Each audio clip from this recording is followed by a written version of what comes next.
Greetings and salutations, for Copple, coming at you from Denver, Colorado. And today we're going to look at my post-op recovery process and all that kind of stuff that happened with me when I went on. And we'll see what it's about. Greetings and salutations, for Copple.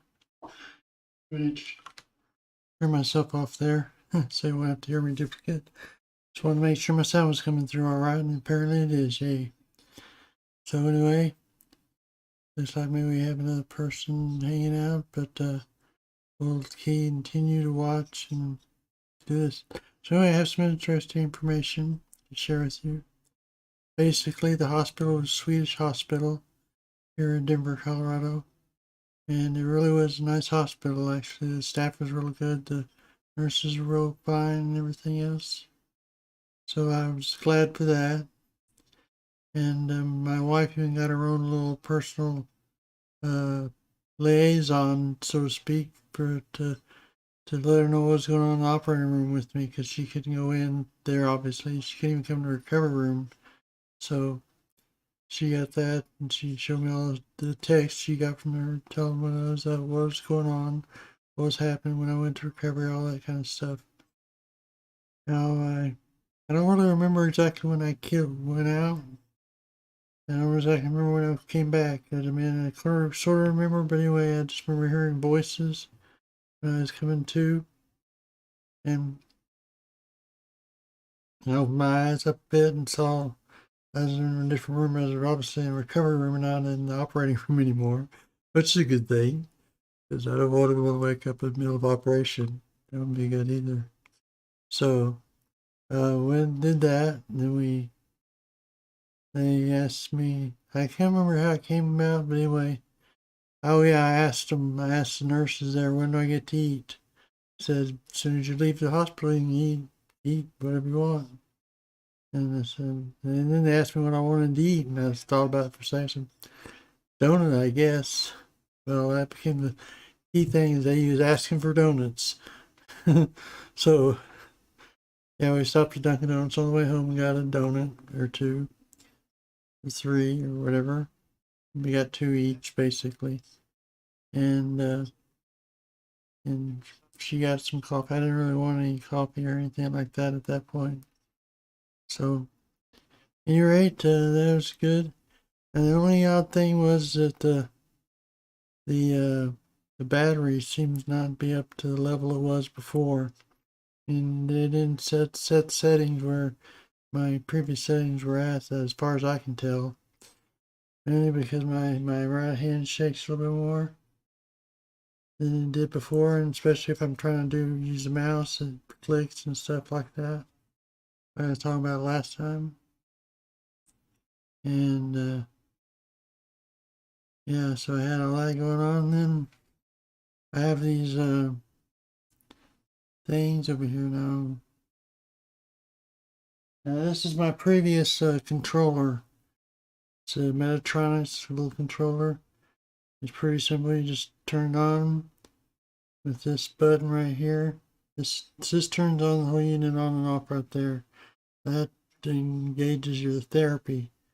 But then you can change settings, that kind of thing, on it. And then I was able to do that. And it was pretty simple to use. I got a more complicated system set up.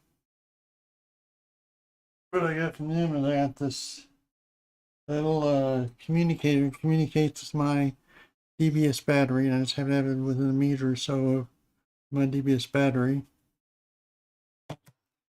And then I got this little phone thing to communicate to that. It allows me to put apps on there, and it's all Metatronics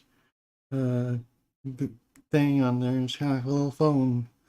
So you just start that, and away it goes. And it connects up with that. It takes more complicated because you have to connect it up with that first. Turn that on, turn this on, connect it up with the remote control, and then it connects up, and you're good to go. And then you can change settings and do things like that. Well, I think the settings I had on here is 1.7, 1.7. I don't think that was my last setting on my standard RAID when I was doing it before. So I talk to my neurologist about that and see what's going on there. But anyway, yeah, they got the battery in. The surgical wound looks pretty good. I don't know if anybody wants to see that, so I'm not going to show it unless somebody demands I do. And then even then, I warn everybody to look away if you want to see a surgical wound, so to speak. It's not really that bad, but I remember the first time I looked at a surgical wound, my grandpa had a heart attack or something like that at one point, and they'd cut his stomach open. And so he said, shows a scar, and I was saying it made me sick, and I passed out basically with water in my hand too. So, yeah. So anyway, we got that. And so there's two pieces I have for that is in order to get it to access my therapy and change settings and stuff like that. I guess I'm more smarter or something. Yeah, she also said the lady, the Medtronics lady who put that in, said that they had some brain feedback availability on it. So I remember right from what I remember reading about that before, is it will take your brainwave activity and stuff like that, and it will match your application of your charges to your needs, basically, something like that.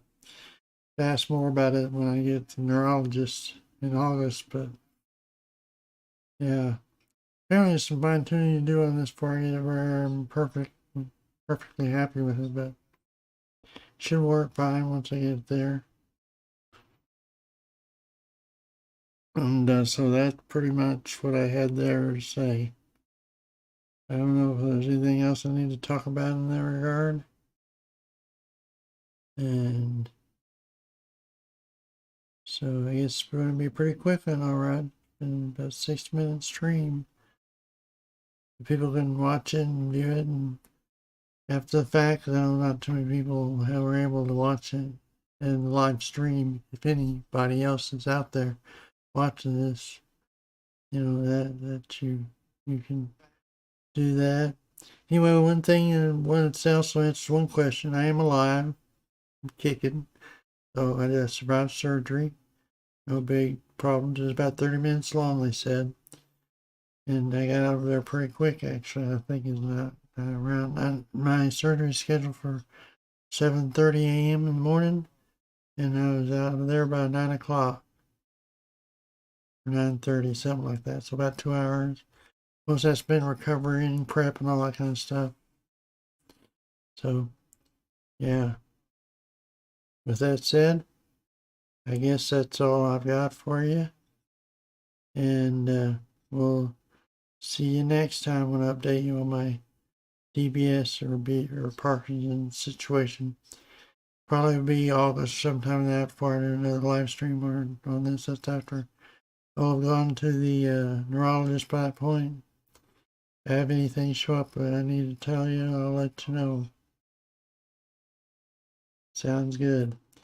Thanks for watching and for catching up with me, and we'll talk to you later. Bye.